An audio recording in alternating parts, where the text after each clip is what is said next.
For decades, the United States has ruled the skies not just with what it shows the world, but with what it doesn't. Beyond the aircraft you see at air shows and in documentaries, there's another layer of aviation history, a shadow layer. Projects whispered about by pilots, spotted briefly by civilians, and quietly acknowledged through leaked budgets and broken sound barriers. Tonight, we're diving into the story of the secret aircraft the US government never officially revealed. This isn't science fiction. This is about what may have already flown. In the late 1980s and early 1990s, something strange began happening in the skies over California and Nevada. Residents near Edwards Air Force Base and Groom Lake, better known as Area 51, reported hearing an unusual sound late at night. It wasn't the sharp crack of a sonic boom they were familiar with. It was deeper, faster, almost like thunder ripping across the sky in rapid pulses. At the same time, aviation observers noticed something even more unusual. The U.S. defense budget contained a mysterious line item, billions of dollars allocated to black programs. These were projects so classified they didn't have names, descriptions, or explanations. Just money, and a lot of it. This was the moment when rumors of a hypersonic reconnaissance aircraft began to surface. The alleged aircraft was nicknamed Aurora, not by the government, but by analysts who noticed that same word appearing in budget documents, followed by enormous funding increases. Officially, the Pentagon said Aurora was a budgeting term. Unofficially, many believed it was the code name for a successor to the SR-71 Blackbird. And that's where things get interesting. The SR-71, capable of flying over Mach 3 at extreme altitudes, was officially retired in 1998. The public explanation was cost. Too expensive to maintain, too complex to operate. But military history tells us something important. The United States has never willingly given up a strategic advantage without replacing it. So the question became obvious: what replaced the SR-71? Several former military personnel have hinted at the answer without ever stating it directly. One former Air Force officer famously said, "The Blackbird was retired, but reconnaissance did not stop." That single sentence has fueled decades of speculation. According to multiple eyewitness reports, the aircraft believed to be Aurora was nothing like traditional planes. Some described it as a sleek, triangular shape with no visible tail. Others claimed it used a combined propulsion system, part jet engine, part rocket, allowing it to transition from conventional flight to hypersonic speed. Then there were the sightings. In 1992, oil rig workers in the North Sea reported seeing a strange aircraft streak across the sky at unbelievable speed, followed by multiple sonic booms. British defense officials denied any knowledge. But here's the key detail. The United States had aircraft operating in the region at the time. Similar reports came from Southern California, Texas, and even the Midwest. Always brief, always fast, and always officially unexplained. What made Aurora different from previous secret aircraft wasn't just speed. It was plausible deniability. Unlike the U-2 or the SR-71, Aurora was never rolled out, never photographed clearly, and never acknowledged. If it existed, it was designed to be invisible not just to radar, but to history itself. Some aviation experts believe Aurora may have used a pulse detonation engine, a technology that produces thrust through controlled explosions rather than smooth combustion. That would explain the unusual skyquake sounds reported by civilians. The technology was experimental at the time, but heavily funded. And that funding trail matters. Between the late 1980s and mid-1990s, billions of dollars flowed into classified aerospace programs. More money than was publicly required for known aircraft. More money than could be explained by maintenance or upgrades alone. Something new was being built, or tested, or already flying. The US government has always followed a pattern with advanced aircraft. First denial, then silence, and decades later partial confirmation. The F-117 stealth fighter was flown for years before the public ever knew it existed. The B-2 Spirit followed the same path. So did multiple stealth drones.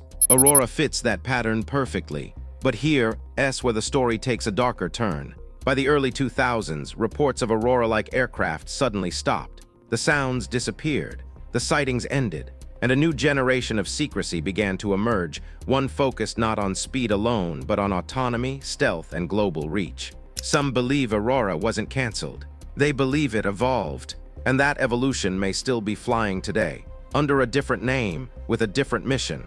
and capabilities far beyond anything officially acknowledged. When we think about secret aircraft, most people imagine sleek black planes hidden away in hangars at Area 51. But the reality may be far stranger.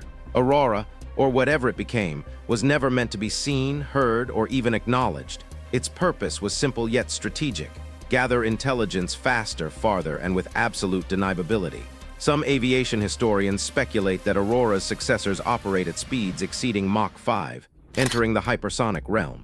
At such speeds, traditional radar struggles to detect them. Add stealth coatings, low-altitude flight paths, and advanced materials, and you have a plane that could literally fly across continents in hours without leaving a trace. It's not just about speed, though. Modern reconnaissance demands versatility. Former contractors and engineers hint that these aircraft aren't just spy planes. They're multi-role platforms, capable of electronic warfare, satellite communication interception, and even serving as testing beds for future propulsion technologies. Some may even have unmanned capabilities, functioning like drones while retaining the performance of piloted aircraft. Consider this: every major U.S. military advancement in aviation has followed a secretive path. The F-117, when revealed, was already obsolete to those in the know. The B-2 Spirit was flying missions years before the public could even comprehend its stealth. Aurora and its successors could very well follow the same pattern, quietly shaping strategic advantage while the world remains unaware. Eyewitnesses have given us tantalizing glimpses. Pilots, truck drivers, and even air traffic controllers have reported unusual radar blips or aircraft that move impossibly fast, appearing almost instantaneously from one point to another. Some sightings describe glowing exhaust trails that disappear almost immediately, a phenomenon consistent with high-speed pulse detonation engines or exotic fuel types. Despite the secrecy, there are subtle signs that Aurora, or its modern equivalent, has influenced aviation design today. Several experimental programs, like unmanned hypersonic vehicles and low-observable drones, appear to borrow concepts first tested in these black projects. Even commercial aerospace, surprisingly, can trace some advanced materials and aerodynamics to experiments born out of these hidden aircraft programs. But secrecy comes at a cost. Funding these black programs often runs into billions, hidden in line items like miscellaneous aerospace research or advanced propulsion development. Because they are classified, the public never sees these expenditures directly, but analysts can trace irregularities in budgets. Every spike in classified spending is a clue, an echo of programs moving forward in shadows. The U.S. government has historically used this dual approach: public aircraft programs to maintain transparency and a controlled narrative, and black projects to push the boundaries of what is possible. It's a delicate balance, ensuring national security without triggering alarm or revealing too much to potential adversaries. Now imagine a scenario where these aircraft are fully operational. They could overfly enemy territories, collect intelligence, and return without detection. Missions that once required dozens of aircraft and complex planning could be executed by a single, nearly invisible platform. The implications for both military strategy and global power dynamics are staggering. Yet, despite the speculation and sightings, no official confirmation exists. Not from the Pentagon, not from the Air Force, and certainly not in public records. But the combination of budget anomalies, eyewitness accounts, technological plausibility, and historical patterns make a compelling argument. The U.S. likely has aircraft operating at capabilities far beyond what the public has ever seen. For aviation enthusiasts, this is where fact meets imagination. Every reported sighting, every unexplained radar anomaly, every mysterious budget line item fuels the intrigue. And while we may never see the aircraft ourselves, understanding their existence helps us appreciate the extreme lengths governments go to protect national security and maintain air superiority. In conclusion, the secret aircraft programs like Aurora remind us that the skies hold more than meets the eye. They are a testament to human ingenuity, ambition, and the unending quest for technological dominance. They also leave us with a lingering question. If the most advanced planes already exist, operating quietly above us, how much of the future of aviation is already being written without us even knowing it? The world of secret aircraft is as thrilling as it is elusive. While Aurora may remain unconfirmed, the evidence and reports suggest that the U.S. continues to push boundaries far beyond public knowledge. So next time you look up at the sky and see a streak of light, remember, There may be more up there than we've ever been told. If you found this journey into the secret world of U.S. aviation fascinating, make sure to subscribe and hit the bell icon. There's always more to uncover, and the skies are full of mysteries waiting to be revealed.